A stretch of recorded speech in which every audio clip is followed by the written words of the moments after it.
Dunque, la lezione scorsa, che era stata dedicata a alcuni aspetti del lessico, io mi ero sbilanciata, avevo detto ma i ragazzi mi sembra che abbiano delle lacune, delle debolezze concentrate in due settori particolari. Uno era il lessico e l'altro la sintassi, che è un campo ben più impegnativo e più interno al funzionamento della lingua, quindi è un insieme di fatti e di problemi che difficilmente potremmo affrontare in questa lezione di un'ora soltanto. Però almeno qualcosa che riguardi aspetti sintattici e l'affioramento testuale di questi aspetti, cioè l'interpunzione, che altro non è se non la segnaletica testuale che rende conto della struttura sintattica della frase, almeno alcune cose forse le possiamo toccare e affrontare. Io questa volta ho preparato non dei testi, ma una specie di frasario, perché mi è stato detto più volte che sarebbe utile concentrare in un luogo ristretto i punti più dolenti della grammatica italiana o dell'uso scrittorio della lingua. Da ultimo me l'ha detto il consulente della casa editrice Il Mulino, che ci faceva, a me e alla collega Silvana Tamiozzo-Goldman, ci faceva curare una terza edizione aggiornata di questo libretto di poche pretese, ma abbastanza fortunato, che si intitola Scrivere l'italiano, Galateo della comunicazione scritta. Ora, la prima edizione di questo libro è vecchissima, ha 20 anni, è del 94, ma è andata aggiornandosi nel tempo. In questa ultima edizione il responsabile della collana ci ha chiesto esplicitamente di mettere alla fine una sorta di prontuario. E ha detto, un po' sconsolato veramente, ma sa, sì, è vero che leggere un libro è una cosa, però anche poter consultare, cercando a colpo sicuro una risposta, è una cosa che sollecita moltissimo quei lettori, quegli scriventi che hanno bisogno di una risposta pronta. E l'occasione è servita sia alla collega Tamiozzo sia a me per chiederci quali potessero essere questi punti particolarmente laceranti della norma dell'italiano. Ma poco prima, qualche anno prima, in un libro che adesso ha questa veste qui, ma ne ha avuta una ben più, diciamo, ingombrante e corposa in passato, anche quando abbiamo per la prima volta cominciato a occuparci, insieme a Francesco Bruni e a un gruppetto di altri colleghi, abbiamo cominciato a occuparci di questo manuale di scrittura, il cui sottotitolo all'epoca era Per l'università e per la scuola, per la cultura personale. Anche lì c'era un capitolo che avevamo deciso di dedicare proprio a questi aspetti un pochino pungenti, no? Un pochino urticanti della norma dell'italiano, vedere di scorporarli dal resto, da un discorso più disteso, per dar loro uno spazio ficcante, una trattazione ficcante. Quindi, se oggi il titolo di questa lezione è aspetti, non mi ricordo nemmeno più, insomma, aspetti problematici della grammatica, posso dire che è un argomento a cui ho pensato spesso, ci ho pensato più volte. E dunque, avendo deciso di concentrare sulla Grammatica del soggetto, in primo luogo, sull'interpunzione e sull'uso della grammatica, sul suo valore non rinunciabile in generale. Avendo deciso di concentrare su questi aspetti la lezione, spero di non aver imboccato una strada troppo sbagliata, e voi mi direte se la casistica degli errori e delle debolezze dei vostri allievi si riconosce un po' in quello che diremo. Allora, affronterei subito la questione cominciando dagli esempi che ho preparato. Grammatica del soggetto. È un esercizio che ho dato veramente a scuola, cioè l'ho dato all'università sotto forma di verifica. Già decidere che cos'è un soggetto e dare una buona definizione non è cosa scontata. Non è cosa scontata per gli studenti e nemmeno per i docenti. Ho visto poi che nella gran parte dei casi gli studenti si ricordano solo quello che gli ha insegnato la maestra elementare, perché sono le cose che si scolpiscono imperituramente nella memoria. Quello che hanno imparato dopo galleggia a una quota più indistinta. Dunque noi sappiamo che va tutto bene se il soggetto di una frase è singolo, e sappiamo che le cose cambiano se i soggetti sono più di uno. Dunque tutte le domeniche Giuseppe va a pescare, e anche Nanni va a pescare. Se si mettono insieme i due soggetti singolari, lo sappiamo, diventano un soggetto plurale. Quindi fino alla frase 2 non c'è problema. Tutte le domeniche Giuseppe e Nanni vanno a pescare. Ma quello che leggiamo e sentiamo comunemente comincia a sfarinarsi già con l'esempio 3. Tutte le domeniche Giuseppe insieme a Nanni. Ora, noi sappiamo che Giuseppe insieme a Nanni, complemento di compagnia, va a pescare, ma i parlanti e gli scriventi anche spesso si lasciano sedurre dalla pluralità dei pescanti, è il caso di dire in questo caso, e viene fuori un plurale anche qui. Ed è una casistica relativamente frequente. Poi si può provare ad articolare in tutte le sue possibilità una frase del genere, quindi tutte le domeniche Giuseppe, così come Nanni, va a pescare naturalmente, tutte le domeniche tanto Giuseppe che Nanni vanno. Aspetto il vostro aiuto. Tutte le domeniche, ne ho saltato uno, forse Giuseppe, così come Nanni, eccetera. Tutte le domeniche Giuseppe, tanto quanto Nanni, va. Tutte le domeniche, sia Giuseppe sia Nanni, oppure sia Giuseppe che Nanni, vanno. Tutte le domeniche o Giuseppe o Nanni va. Però anche questo è un esempio un pochino delicato, sottoposto agli studenti da una lieve maggioranza di risposte giuste, ma una cospicua presenza di risposte sbagliate, perché è sentito come anche o, ma in realtà sotto c'è il fatto vero che uno solo dei due va a pescare, o Giuseppe o Nanni. E questo c'è anche nella Costituzione italiana, un uso del correlativo o con il verbo regolarmente al singolare.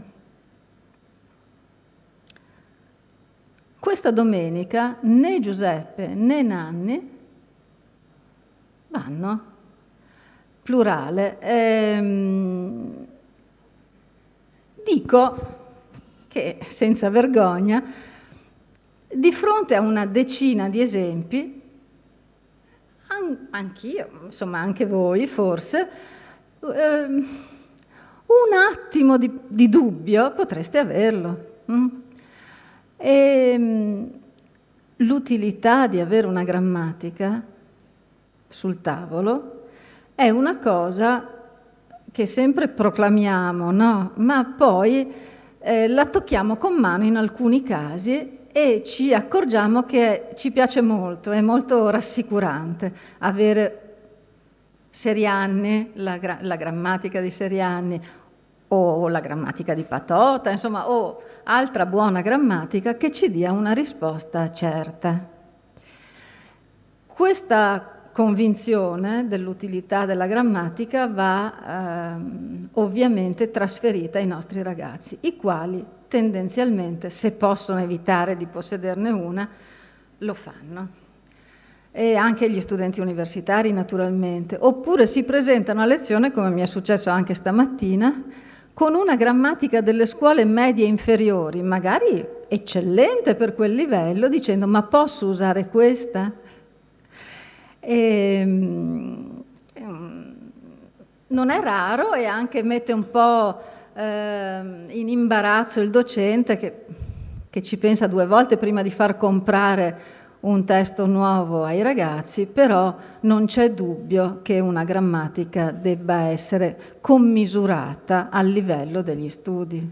Quindi secondo me non bisogna mollare, cioè non bisogna andare troppo incontro alla voglia di risparmiare fatica e denaro da parte dei ragazzi. Forse lo conoscete, ma un libretto anche divulgativo e leggero come questo, sempre Serianni, la prima lezione di grammatica, dell'aurea collanina la terza, che si intitola sempre Prima lezione di. Anche questa prima lezione di grammatica è una lettura amabilissima e utilissima.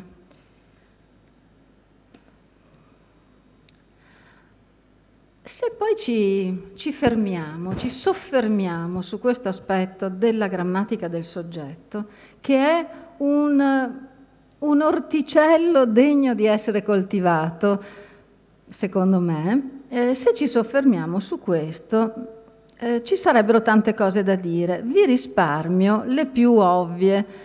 Io le ho messe per dovere d'ufficio, cioè io scrivo, tu scrivi e poi le possibilità della terza persona, noi scriviamo, voi scrivete e le possibilità della terza persona, dove manca esse, ma insomma integratelo. Sapete bene che qui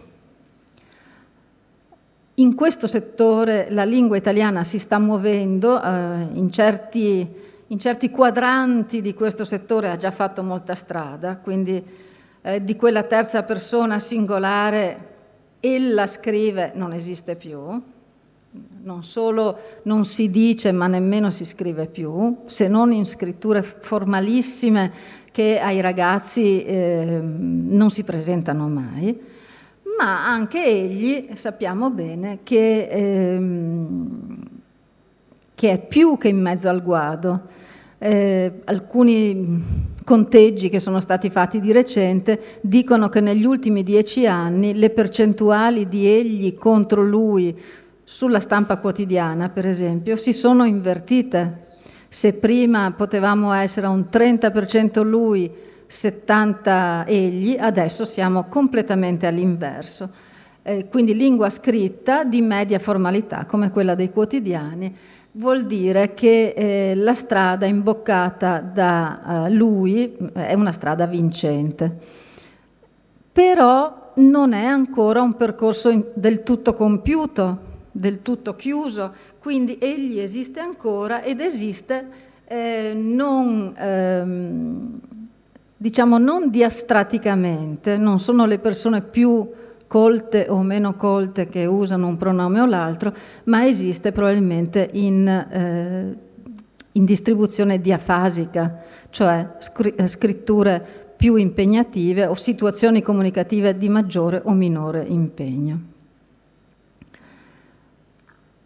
Resta vero quello che ci dicono tutti gli studi di linguistica italiana, cioè che lui sta vincendo la sua battaglia contro egli perché già c'erano delle nicchie nella lingua in cui lui era il pronome soggetto di terza persona maschile singolare. Per esempio, tutte le volte che il verbo è tutte le volte che il soggetto è posposto al verbo, quindi è stato lui, me l'ha detto lui, eccetera, sono le uniche scelte possibili, non si può dire me l'ha detto egli, oppure nei casi obliqui naturalmente dove lui è senza concorrenza, ma anche se ho sentito proprio pochi giorni fa in televisione qualcuno che diceva ma con il permesso di egli, perché l'ipercorrettismo è sempre in agguato naturalmente. E la stessa cosa vale per loro contro essi.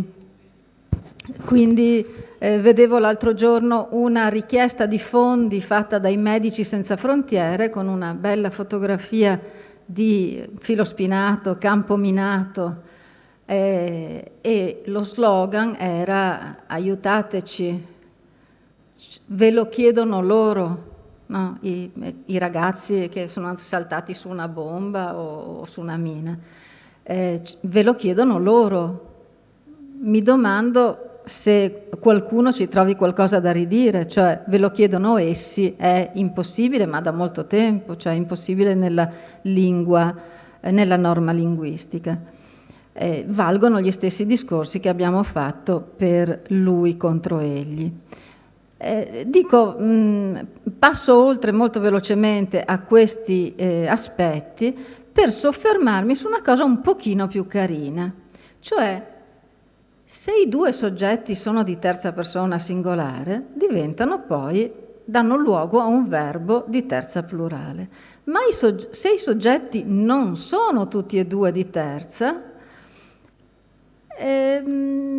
l'osservazione di quello che succede ci dice qualcosa di più su come funziona la comunicazione umana, la comunicazione linguistica, diciamo. Cioè, lui e lei funzionano come loro, ma tu ed io danno luogo a un verbo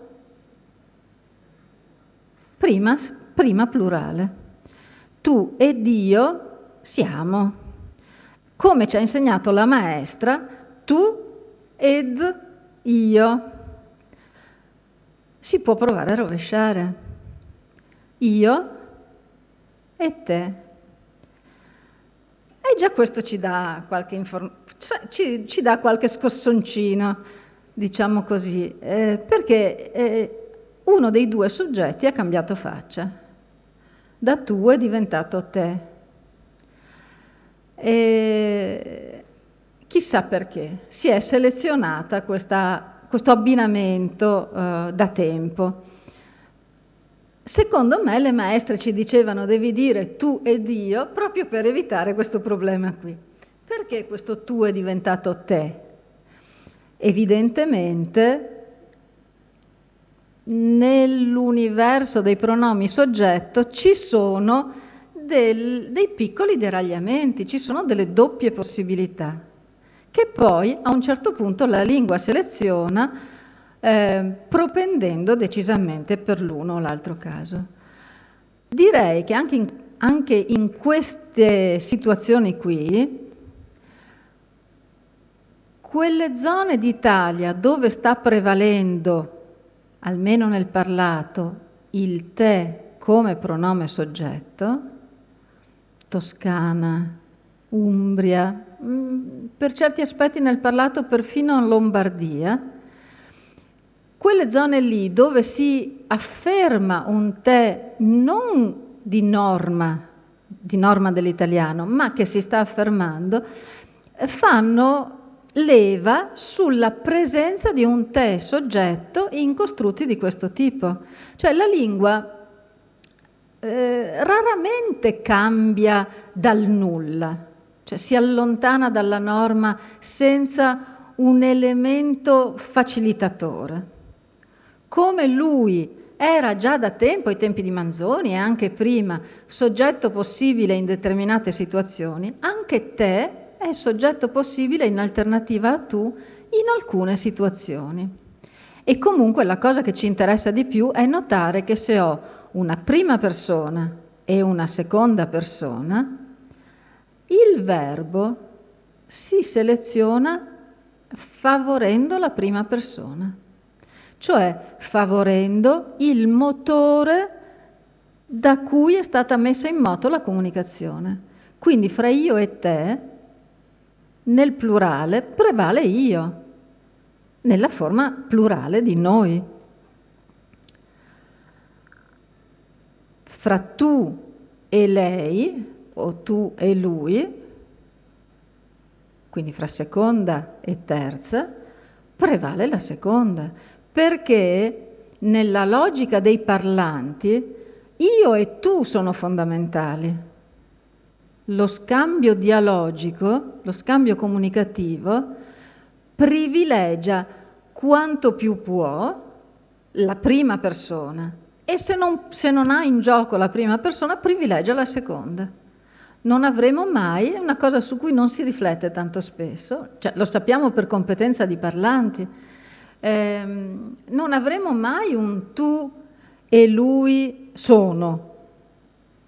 Non esiste, perché l'importanza di tu come destinatario della comunicazione è troppo forte e seleziona a suo vantaggio la forma verbale. Poi, con i miei studenti avevo provato a fare tutte le combinazioni possibili ed eravamo arrivati alla conclusione che ci sono delle combinazioni che non si danno mai, esistono solo a livello astratto. Possiamo anche chiedercelo insieme, per esempio, lei e te probabilmente non lo diciamo mai, selezioneremmo in automatico tu e lei. Oppure loro e noi, ma io non lo direi mai. E così via. Potete fare degli esperimenti con i ragazzi. Se avete dei non madrelingua italiani sarà interessante sentire anche la loro opinione. Resta sempre vero che la grammatica ci viene in aiuto, cioè il libro di grammatica ci viene in aiuto anche in questi casi. Il secondo gruppo di frasi che vi voglio sottoporre riguarda invece quasi esclusivamente l'interpunzione. Dei molti fatti, dei molti aspetti che si potrebbero toccare, mi sono soffermata solo su qualcosa, ma anche qui ci sarebbe molto da dire. L'ultima pagina, il paginone piegato in due del fascicoletto che vi ho dato, è proprio di ieri. Non vale niente, ma serve solo a dimostrare che aspetti anche minuti dell'interpunzione continuano a far notizia. L'articolo riguarda una proposta che viene da un'università americana di abolire la virgola, perché tanto ormai non serve più. E la spalletta di Bartezzaghi è divertente perché dice: ma come? Ci siamo preoccupati fino a ieri che la virgola si stesse mangiando tutti gli altri segni di interpunzione e adesso la vogliamo eliminare. In realtà, come spesso fa l'informazione giornalistica, si tratta di una semplificazione, cioè uno studioso ha verificato che nelle scritture in rete le virgole sono distribuite senza criterio, ma solo nelle chat, in scritture poco formali, spontanee, eccetera, e allora è arrivato alla conclusione paradossale, provocatoria, di proporre l'abolizione della virgola, ma non sono cose che ci possano o ci debbano preoccupare. Però, come in passato, qualche anno fa, è stato il punto e virgola a scatenare una specie di battaglia fra favorevoli e contrari, adesso così abbiamo perfino una piccola battaglietta sulla virgola. Allora, interpunzione. In italiano c'è una parte non piccola, non indifferente degli usi interpuntivi in cui è lo stile personale a dire l'ultima parola. È una parte non piccola e credo che sia anche giusto rispettarla.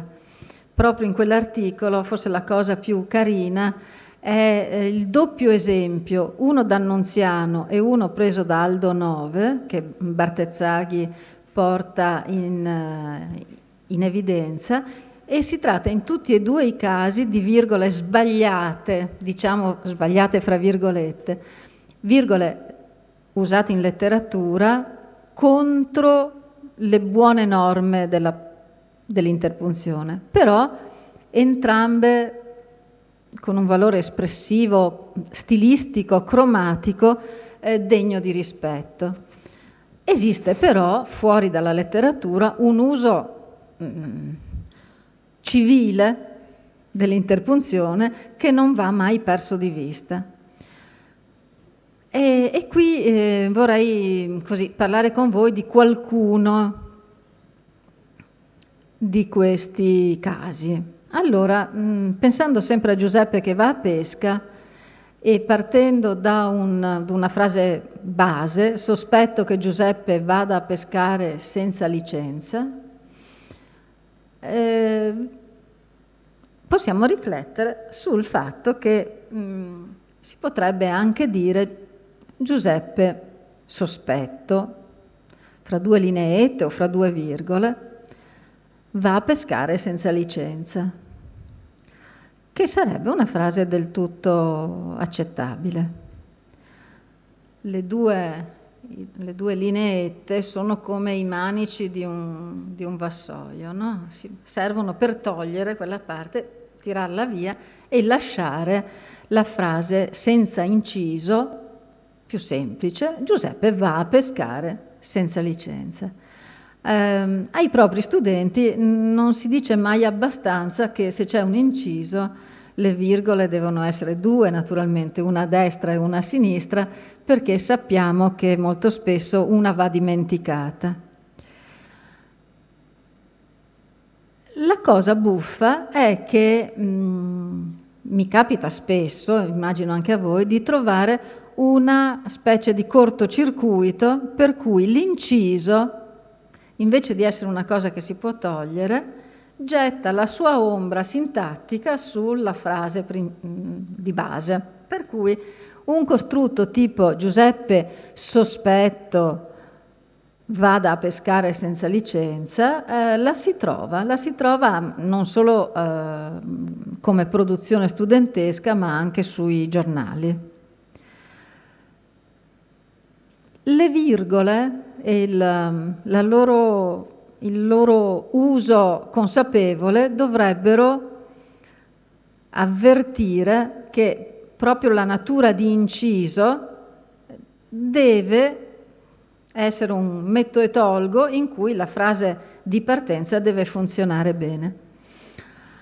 Gli esempi 13 e 14, 15 e 16 sono coppie di frasi delle più tipiche che servono a dimostrare che spostando le virgole cambia il significato di quello che abbiamo scritto, no? Marianna fugge via piangendo, la sorellina la insegue, e invece Marianna fugge via piangendo, la sorellina la insegue, sono due frasi identiche per tutto tranne per la posizione della virgola, solo che in un caso chi piange è Marianna e nell'altro caso chi piange è la sorellina.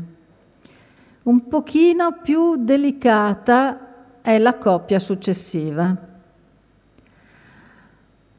Allora, Rinaldo affronta il cavaliere senza armatura. Quella virgola dice che Rinaldo, pur essendo senza armatura, affronta il cavaliere. La 16 è ambigua, può essere interpretata in due modi, perché possiamo immaginare che il cavaliere senza armatura sia un sintagma nominale unico, come l'uomo senza qualità, oppure no. Quel che è certo è che nella frase 15 la virgola disambigua la frase e dunque bisogna riflettere sull'ambiguità possibile del linguaggio. Vi faccio vedere due cose che conoscerete. Una, direi,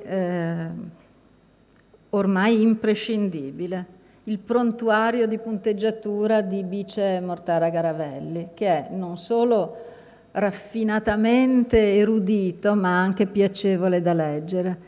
E è diventato un prezioso e delizioso punto di riferimento per qualsiasi dubbio e qualsiasi ragionamento su questi argomenti. È uscito nel 2004, prontuario di punteggiatura. Però fra le molte cose che si potrebbero andare a leggere c'è anche questo, più leggero ma non malvagio. Francesca Serafini, questo è il punto. Istruzioni per l'uso della punteggiatura. Ha una campionatura di esempi, quasi tutti presi dalla letteratura, quindi riguarda un po' meno la lingua pratica e un po' di più la lingua così come risulta espressione degli autori letterari. È più orientato sulla contemporaneità, ma è abbastanza intelligente, piacevole. Francesca Serafini, che di mestiere fa la sceneggiatrice, credo. Questo è il punto. Istruzioni per l'uso della punteggiatura. Sempre la terza, anche questo volumetto. Allora, veniamo alla frase 17, che ha un asterisco. L'asterisco rinvia alla penultima pagina del vostro fascicoletto, perché io l'ho messo questo esempio, ma giuro che appartiene alla realtà. Allora, questo è semplice e frequente. Volevo chiedere se posso fare l'esame da non frequentante, con un bel punto di domanda alla fine. È un errore di interpunzione? Ma è un errore di sintassi, ovviamente. Chi scrive così, e non è affatto una cosa rara, non sa distinguere o non conosce l'esistenza delle interrogative indirette accanto a quelle dirette. E quindi predomina nella coscienza linguistica di chi scrive così il fatto che si tratta di una domanda, di una richiesta. E siccome è una richiesta, ci metto un bel punto di domanda. L'esempio reale, che è una email che mi è stata mandata, è ancora peggio, come vedete, perché il punto di domanda in quel caso si trova addirittura dopo una causale. Volevo sapere se Martedi, senza l'accento, ma in compenso con tutte le maiuscole di cortesia, se Martedi, maiuscolo Martedi, lei riceve fino alle 12:30 perché dovrei fare richiesta di permesso. L'intonazione di queste cose è molto ridicola e molto scoraggiante se vogliamo dare un giudizio sulla competenza scrittoria dell'autore. Questo tipo di disturbo, è un disturbo sintattico appunto prima ancora che interpuntivo, è in crescita inarrestabile e bisognerà, come dire, far presente agli studenti che bisogna prendere delle contromisure, anche perché l'italiano e anche il francese, insomma molte lingue stanno perdendo progressivamente la capacità di distinguere le interrogative dalle affermative da un punto di vista sintattico. Per esempio le lingue che avevano di norma l'inversione verbo soggetto nelle interrogative la vanno perdendo nel parlato, e l'italiano, che l'ha avuta questa capacità di distinguere, l'ha persa da molto tempo. Quindi noi in italiano non abbiamo nell'ordine delle parole una distinguibilità certa fra tu gli credi, tu gli credi, tu gli credi, e abbiamo anche delle intonazioni intermedie in cui bisognerebbe mettere sia il punto interrogativo sia il punto esclamativo, no? Poi sembra un fumetto quello che viene fuori, però questo tipo di intonazione la dice lunga sul fatto che non c'è l'ordine delle parole capace di distinguere l'interrogativa dall'affermativa. Altro errore abbastanza diffuso è quello della frase 18. Non so se a voi è capitato mai di osservarlo. Il tipo 2 punti fra verbo e complemento oggetto. A me è capitato un numero non piccolo di volte, quindi questo esempio appunto durante l'Erasmus ho potuto conoscere. Che cosa? 2 punti. Molti ragazzi stranieri. Come si controbatte una tendenza di questo genere, che è mossa da una buona coscienza? Cioè chi scrive così è convinto che ci vadano i 2 punti lì. Si combatte questa tendenza erronea facendo sistema con la frase 19 e con la frase 20. Quel tipo non mi piace per niente, oppure vorrei proprio vedere quella mostra. Allora, sono tutte e 3 sbagliate naturalmente.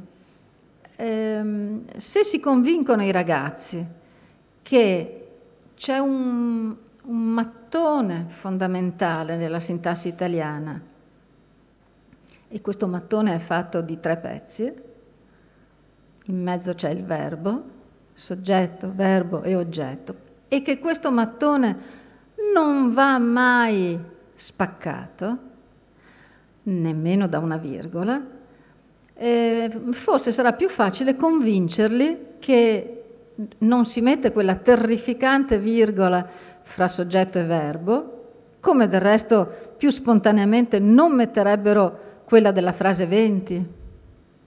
Cioè fra verbo e complemento oggetto è molto raro vedere una virgola, mentre è molto frequente vederla nel tipo 19. E non solo nelle scritture dei ragazzi, degli studenti, anche in scritture di adulti che fanno mestieri legati alla lingua scritta. Allora, se soggetto, verbo e oggetto sono un'entità sintattica basica che viaggia in solidarietà reciproca dei pezzi, diventa più ovvio che non ci vadano messi in mezzo dei segnali di separazione, di punteggiatura o di altro. L'esempio 21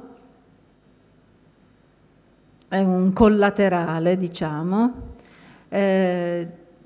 ma uno dei casi molto numerosi di inciso che ha perso una delle sue virgole, una delle sue lineette, quello che volete. Quindi la questione potrebbe esserci la virgola qui, dal punto di vista legale, e poi dimenticata la seconda, o viceversa, come qui, è abbastanza frequente. Una la mettono e una la dimenticano. Vale la pena di inventare qualche esempio in cui la mancanza di una delle 2 virgole fa proprio guasta la frase, guasta il suo significato, e si può sperare di convincerli. Allora, Ancora un po' di grammatica del soggetto.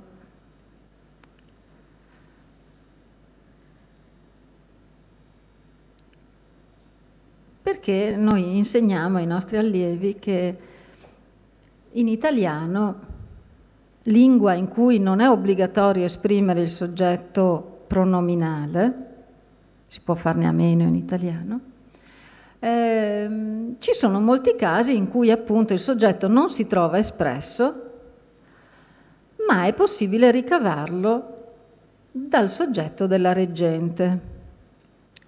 Quindi nella frase 22, guardando la partita Mario si esalta, quel soggetto Mario non è necessario che venga espresso nella subordinata iniziale, no? Guardando Mario la partita o guardando egli la partita, Mario si esalta. La persona che guarda la partita è la stessa persona che si esalta. E infatti, nella frase 23,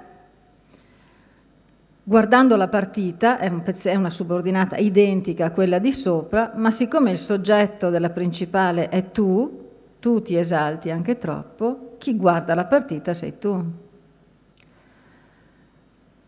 E tutto va de plano, però ci sono delle frasi ambigue. La 24 è ambigua perché ci sono due soggetti. Io credo che loro tremeranno e tremeranno guardando il bilancio, cioè loro guarderanno il bilancio, ma potrebbe anche essere che io, guardando il bilancio, mi faccio l'idea che tremeranno. È un'ambiguità forse non al 50%. Possiamo fare, come dire, un sondaggio, vedere come viene interpretata questa frase da un campione statisticamente rilevante, però non è certa la interpretazione. Ora, questi gerundi sono abbastanza, sono abbastanza utilizzati anche dai ragazzi che ricorrono alle subordinate gerundive abbastanza spesso, però in maniera un po' anarchica. La 26 è una frase che ho trovato scritta in un esercizio e la 25 rielabora parzialmente una frase che ho trovato. Allora, vediamo la 25. Ho ricevuto in eredità il vecchio casale del nonno, costringendomi a pagare un'enorme tassa di successione. Allora, non è raro trovare dei costrutti così, perché qui il gerundio viene utilizzato come una conclusione di qualche tipo di un ragionamento. Da un punto di vista grammaticale è inaccettabile naturalmente una frase del genere, che può essere aggiustata senza troppa fatica, no? Ho ricevuto in eredità il vecchio casale del nonno, il che mi costringe o mi ha costretto a pagare un'enorme tassa di successione. La 26, che appunto è vera, è ancora più inquietante, perché non è trasparente alla comprensione neanche per sommi capi. Intervistando gli atleti, qui ci vuole un soggetto da ricavare dalla principale. Molti non si sentono sicuri delle loro prestazioni. Quindi il soggetto di intervistando dovrebbe essere molti. Molti. Nell'occasione in cui intervistano gli atleti non si sentono sicuri delle loro prestazioni, ma le prestazioni sono quelle degli atleti naturalmente. Alla persona che aveva scritto questa cosa io ho lanciato un amo di salvezza, gli ho detto: ma lei fa delle interviste? perché pensavo che ci fosse un io sottinteso, no? Io, intervistando gli atleti, ho scoperto che, e pensavo che questa fosse la spiegazione, e questa persona mi ha guardato con tanto d'occhi e mi ha detto: io no, E che cosa voleva dire? Voleva dire che nelle interviste fatte agli atleti spesso si ravvisa questa insicurezza, che non si sentono sicuri delle loro prestazioni. Quindi un po' di esercizio sui gerundi non farebbe male. La frase 27 e la 28 invece riguardano un aspetto completamente diverso, su cui vale la pena di appiccicare una minima osservazione. Quando si parla di lingua contemporanea e di difetti correlati, di solito l'uomo della strada, non l'insegnante naturalmente, ma l'uomo della strada si lamenta di due cose, anzi tre. Le parole inglesi. Dove andremo a finire con tutte queste parole inglesi? La lingua non è più la stessa. Poi si lamentano della perdita del congiuntivo. Mamma mia, adesso per colpa dell'inglese, di solito è l'aggiunta, no, sono spariti i congiuntivi. Nessuno usa più i congiuntivi. Tutti dicono pare che è stanco e frasi del genere. Su questo varrebbe la pena di fare un discorso un po' più lungo, ma abbiamo visto in uno degli esercizi più indietro, in una delle frasi più indietro, che in realtà affiorano anche dei congiuntivi deformi, no? Insomma, è un discorso complesso. Alcuni congiuntivi se la passano male e altri sono usati a sproposito. Il terzo motivo, un pochino più acculturato della insoddisfazione dell'uomo della strada, è che nell'italiano di oggi la sintassi è rudimentale, cioè non ci sono più le subordinate. Quelle belle subordinate, quei bei costrutti latineggianti, adesso non ci sono più. Ma questo è senz'altro vero, cioè la sintassi della lingua contemporanea si è sveltita, si è semplificata. Molte subordinate, che io personalmente nei miei usi difendo a spada tratta, cioè trovo che lo sguardo connesso alle subordinate sia uno sguardo di complessità sull'esistenza, no? Per cui, per carità, non sono certo una che le manderebbe al macero a cuor leggero, ma spesso le subordinate tradizionali, come le conosciamo, vengono sostituite da alternative semplificate. Cioè, invece di dire di fare una subordinata concessiva, noi mettiamo dentro alla frase principale un complemento concessivo, no? Invece di dire sebbene stia piovendo a dirotto, noi ci mettiamo un malgrado ciò. Cioè, non prendo l'ombrello, adesso mi viene un esempio cattivo, ma insomma invece che un sebbene ci mettiamo un malgrado ciò, che ci evita la subordinata ma ci lascia la complessità dello sguardo sulla scena che stiamo descrivendo. Secondo me non è di questo che ci dobbiamo preoccupare, della scomparsa di quella ricchezza ipotattica che l'italiano aveva in tempi più antichi. Ci dobbiamo preoccupare semmai dell'occupazione da parte della coordinazione di spazi che non le spettano.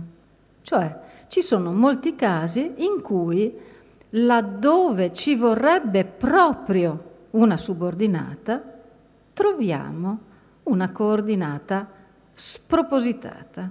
E sono gli esempi che ho provato a farvi, ma se ne possono trovare di migliori, secondo me. Li ho sentiti tutti e due. Il primo l'ho sentito e l'altro l'ho letto, quindi sono presi dalla realtà, da una realtà comunicativa. La prima, la 27, dice: è preoccupato per questa tosse e non gli va via. La frase è disgregata per molti aspetti, no? Intanto la seconda, la coordinata, non ha il soggetto, ed è un soggetto che bisogna evincere, però non dal soggetto dell'altra, ma da un elemento linguistico dell'altra. Qui ci vorrebbe proprio una subordinata, una bella relativa che non crea problemi a nessuno. Quando moriranno tutte le subordinate, le relative ci saranno ancora, perché sono le più vitali in questo momento. Quindi non c'è motivo per costruire un mostriciattolo come questo numero 27, quando bastava dire: è preoccupato per questa tosse che non gli va via. Simile il 28, che appunto stava in un tema: nelle operette morali si parla anche di gnomi e sono creature dei boschi. Anche qui una relativa era quello che ci si sarebbe aspettati senza grossi problemi. Non saprei dire quale sia la movenza all'origine di questi costrutti, che sono poi sufficientemente rari da suonare strani anche alle orecchie degli studenti. Sempre grammatica del soggetto, ma altro argomento. Tu sei un tipo che non ti lasci. Questo è in crescita. In questi costrutti, essere un tipo che, essere uno che, l'accordo va fatto con uno, no? O un tipo, non con la persona da cui è iniziata la frase. Quindi io sono uno che non si lascia intimidire. Terza persona, concordato, accordo con uno che. Ma qui sì che si capisce da dove viene, qual è la movenza generatrice, no, del costrutto. È la predominante presenza di un soggetto vero, in carne e ossa potremmo dire, rispetto alla astrattezza di tipo o uno.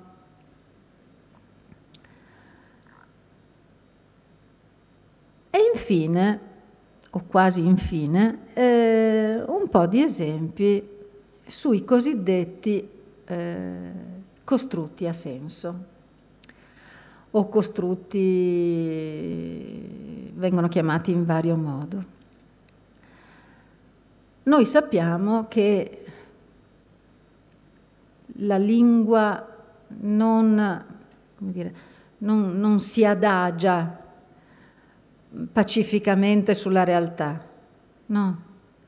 Ne abbiamo visti vari esempi, ma se andiamo a sfrucugliare un po' la morfologia, scopriamo che ci sono dei nomi morfologicamente femminili che indicano individui maschi e viceversa, nomi maschili che indicano individui femminili come genere, e poi ci sono dei plurali che indicano un singolare e dei singolari che indicano plurale.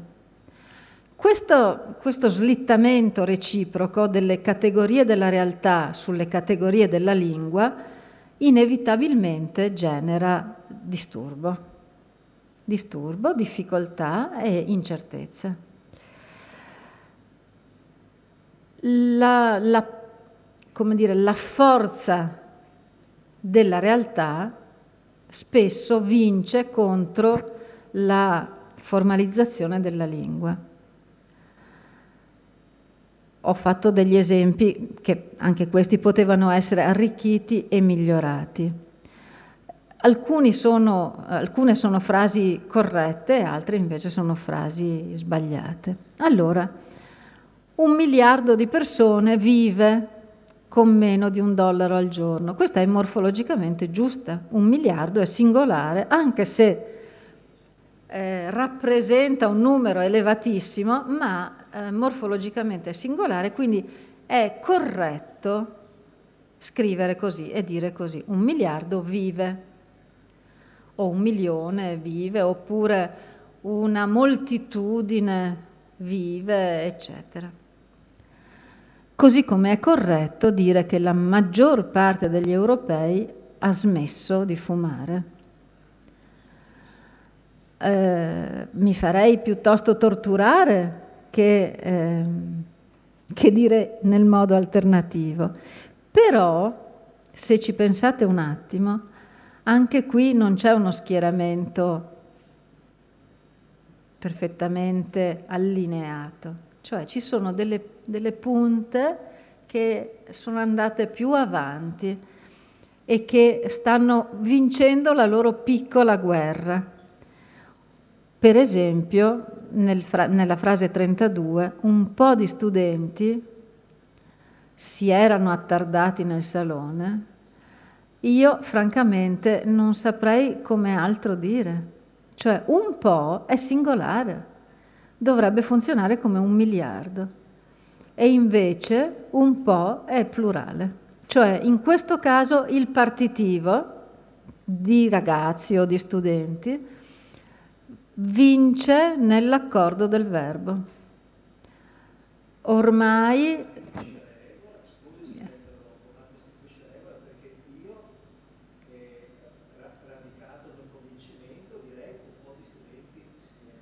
lei direbbe un po'? No, non è regola, anzi si fa fatica a trovare qualcuno che ne parli fra i nostri grammatici. Io francamente credo che non sarei più capace di dire il verbo al singolare. Un po' di studenti si è soffermato, lei direbbe così?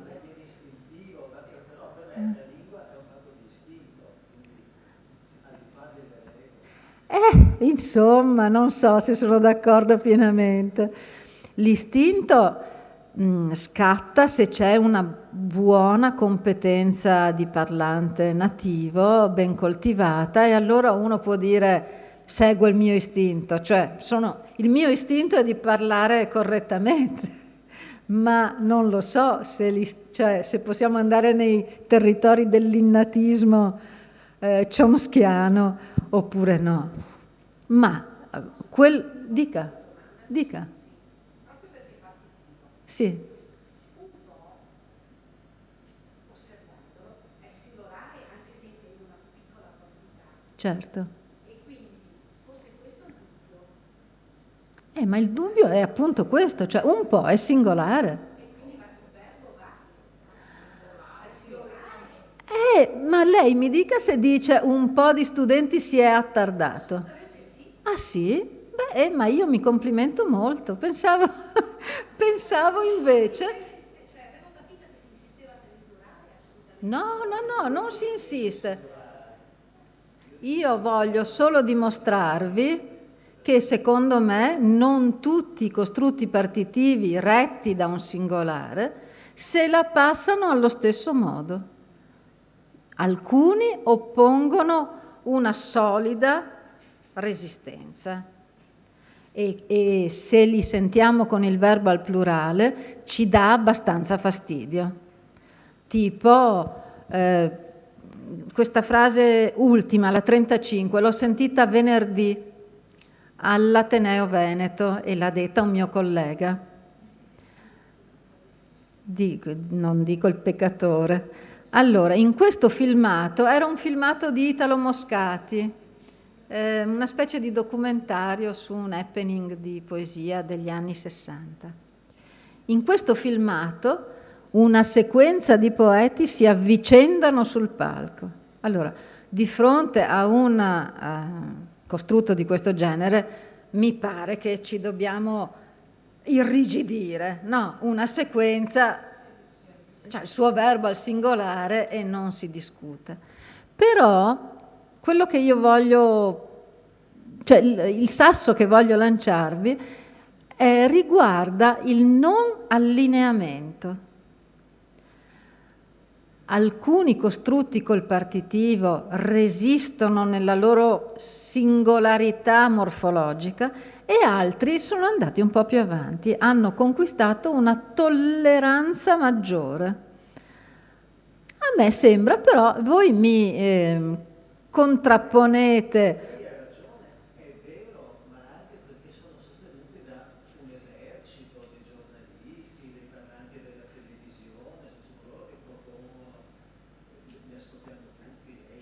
Mm.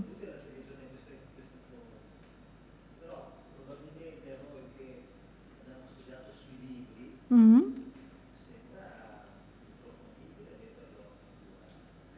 Ma questo che mi state dicendo è molto interessante, perché io personalmente avrei mollato di più sul costrutto un po' di.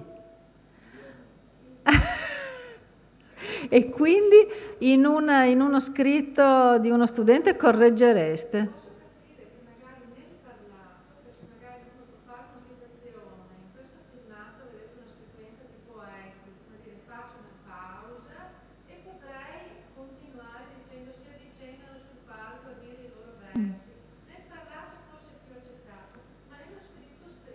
Ma questo, l'esempio 35, non si presta a discussione, secondo me, è proprio sbagliato. Nel parlato, la lingua orale è il luogo, la lingua orale è il luogo in cui le innovazioni fanno il loro tirocinio, insomma, fanno le loro prove, no? Lo scritto invece è inevitabilmente più conservativo e più rigido. Per esempio, le percentuali, chiedetevi le percentuali, il 30% degli italiani, io dico ha smesso di fumare, no? Oppure, ma c'è una pressione del plurale, il 30% hanno smesso, di italiani hanno smesso di fumare, perché l'accordo lo fanno sul plurale del partitivo. Alcuni risolvono il problema dicendo 30 italiani su 100 hanno smesso di fumare, che è un escamotage abbastanza elegante. Certo, ma su un gruppo non ci piove, cioè non ci sarebbe da discutere. Mm. No, non è né giusto né sbagliato, è forse anche fin troppo colloquiale dire un po' di riferito a persone. Ciò non toglie che lo diciamo, lo sentiamo dire, eccetera. Quindi provate a fare una verifica, cioè provate a chiedere ai vostri studenti come lo sentono.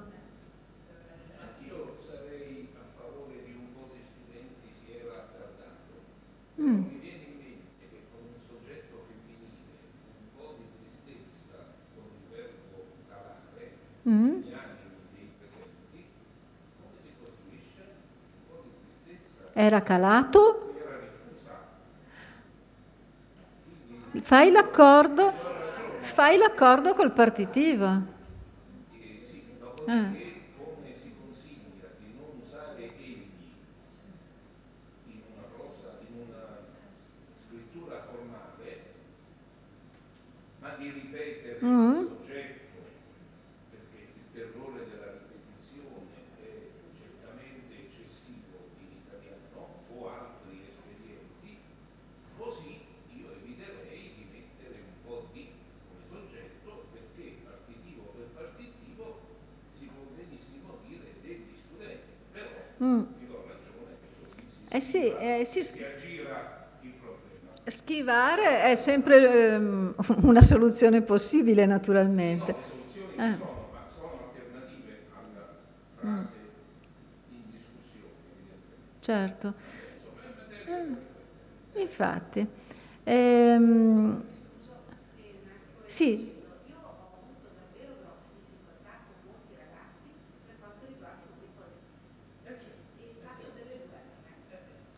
tipo la ciurma. Mm. Siamo sempre lì. Anche i nomi collettivi sono casi di ciò che nominavamo prima, cioè i casi in cui la lingua, che è una espressione della realtà, ma non coincide con la realtà, la lingua ha un singolare, ma la realtà ha un plurale. Molte api in uno sciame, molti soldati in un reggimento, eccetera, eccetera. Oppure morfologia femminile, come nella frase 33, la vittima, che è femminile, ma se è un uomo, chi parla sente la pressione del genere effettivo, no? E quindi è indotto, chi scrive o chi parla è indotto in tentazione. Quindi la vittima è stato circondato dai lupi, io piuttosto mi faccio crocifiggere e non lo accetto. Però quante volte lo sentiamo dire e lo vediamo scritto. Il caso del ministro De Girolamo ci ha afflitto in questi ultimi 15 giorni quotidianamente a ogni telegiornale con il problema annoso appunto del fatto che è ministro ma è una donna, e è diventato una specie di bolla incontrollabile. Sono stati... Dovrebbe essere la ministra, ma si sente di tutto. La ministro. La ministro, la ministra, il ministro, e va benissimo, si può chiamarla il ministro, ma allora il ministro si è dimesso, oppure la ministra si è dimessa, la ministro è inammissibile, e sembra che questa cosa di cui si discute almeno dagli anni '80, ai tempi della Alma Sabatini, se ne discute senza una sortita soddisfacente. Ogni volta che si ripropone la presenza di un notaio, di un architetto, di un ministro donna, la morfologia e la sintassi esplodono.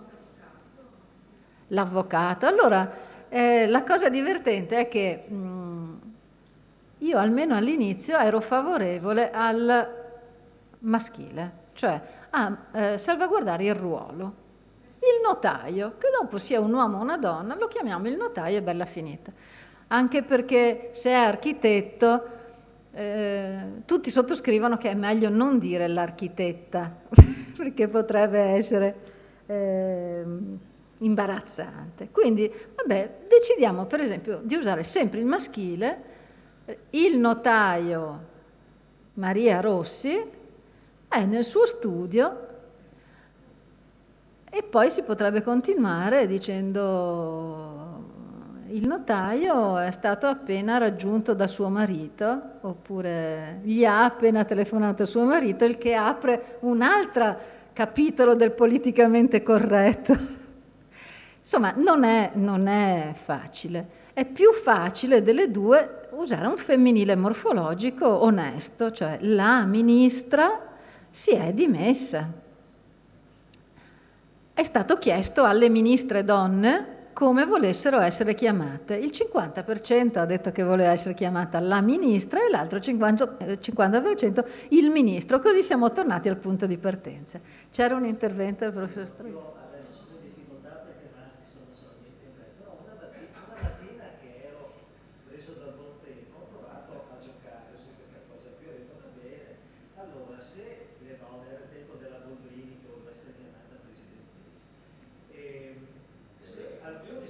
Presidentessa. Vogliamo mettere al femminile riferite alle donne, altre allora dovrebbero andare al maschile riferite all'uomo. Per esempio, se io fossi una guida alpina diventerei un guido alpino, se io fossi una guardia giurata diventerei un guardio o un sentinello. Un sentinello, ho provato a fare tutto un gioco di questo tipo.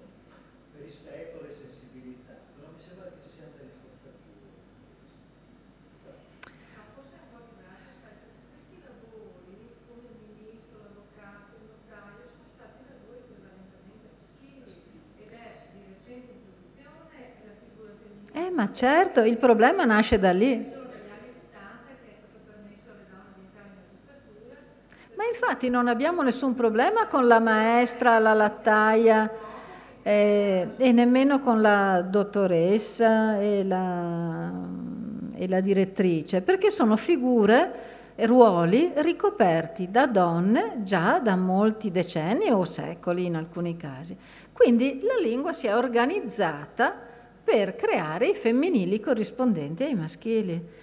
E appunto, come dice la vostra collega, in questi ruoli recentemente aperti alle donne che si è verificata una lacuna terminologica e non è ancora pacificata la metodologia da seguire.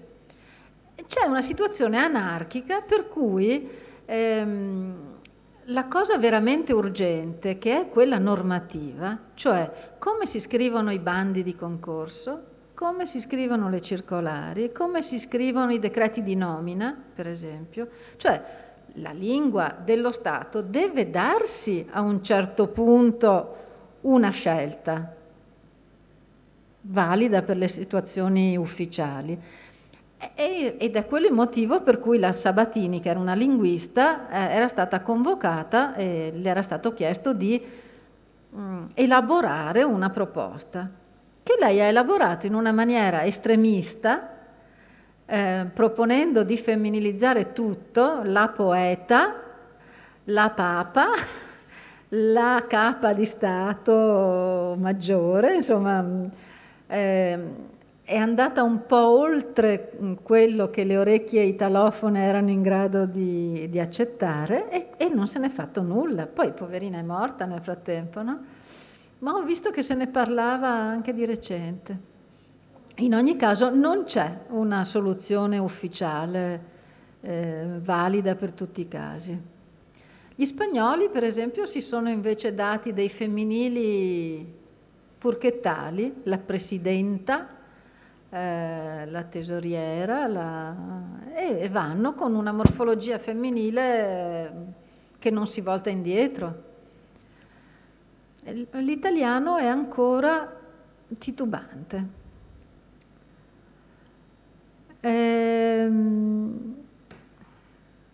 Ho ancora un minuto? No, oppure ne parliamo dall'altra parte. Le cose ultimissime che avevo segnato riguardano dei casi in cui c'è conflitto fra due regole diverse della lingua. Allora, il suffisso iere, che è un suffisso che viene dal francese, come sapete, che ci dà cavaliere, romanziere, infermiere, rigattiere, eccetera, eccetera, deve inevitabilmente darci anche un pasticcere, un artificiere con la I, un bracciere, eccetera, eccetera, anche se c'è una regola della nostra ortografia che dice che il suono c'è, non ha bisogno, anzi non va scritto con la I. In questo caso la I invece è da scrivere, da segnare in ossequio del fatto che si tratta di quel suffisso lì. E in maniera del tutto analoga anche la desinenza della prima plurale, che è iamo, per tutte le coniugazioni, ha bisogno di una I anche se c'è un digramma GN prima, con buona pace del fatto che sappiamo di non dover scrivere bagno con la I, ma noi bagniamo è più corretto se scritto con la I. Mi ricordo che quando ho scritto quel libro con Silvana per il Mulino, ci avevano timidamente rimandato indietro il problema, perché avevamo scritto consegniamo con la I e dalla casa editrice ci avevano detto ma è un refuso, e poi li abbiamo convinti e adesso ho visto che il Mulino anche nella pubblicità ci mette la I. Ultimissima proprio cosa, vorrei essere una tigre ma non la sono. È sicuramente sbagliato, anzi credo di non averlo mai sentito se non su bocca di uno straniero, forse in bocca a uno straniero. Ma perché c'è un maschile?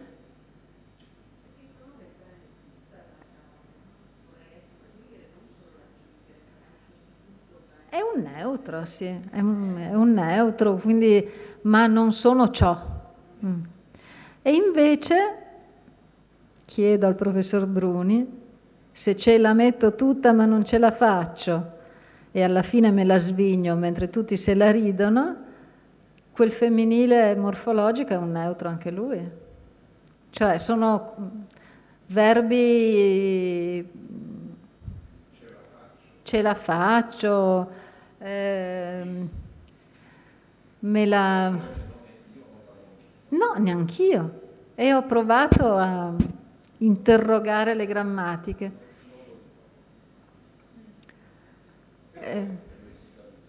È lessicalizzato, certo, non si può dire altro che così.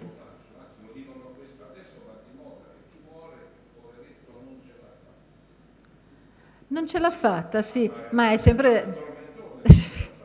soprattutto dopo... Un'altra cosa, e dopo la smetto, su cui c'è un silenzio interessante da parte dei grammatici, è il passaggio in corso da congiunzioni coordinanti a subordinanti del tipo puoi parlare finché vuoi, tanto non ti ascolto. Sta diventando una subordinante. Ma che subordinata è? Oppure, adesso te lo dico, così impari. Anche il così, che sarebbe una congiunzione coordinante, sta evolvendo verso un ruolo subordinante. E il così è un pochino più chiaro, un misto di finale e consecutiva, no? Una via di mezzo. Ma il tanto non saprei come definirlo. Non è tipo generico come mangia che ti fa bene? Forse, però è meno generico. C'è, insomma, non ho trovato finora qualcuno che ci spenda un po' di attenzione. Ve lo passo, cioè ve lo affido per la vostra, per le vostre future curiosità. Continuiamo di là?